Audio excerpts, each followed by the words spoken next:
guys, punta tayo ngayon sa nursery para linisin yung mga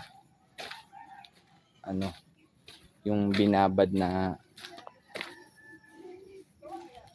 sanga ng saging. So ito yung mga tatanggalin natin na sanga ng saging para malinis.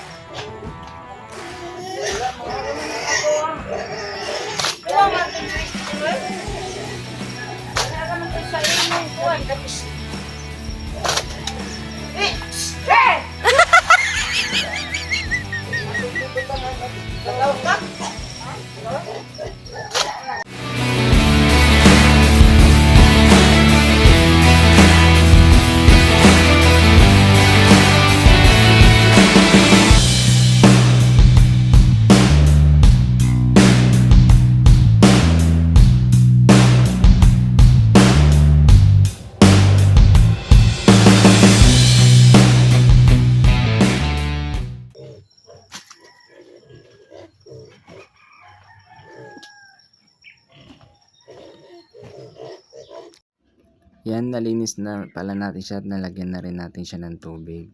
Ito nga pala yung mga tinanggal natin kanina. Yan, dyan natin siya nilagay.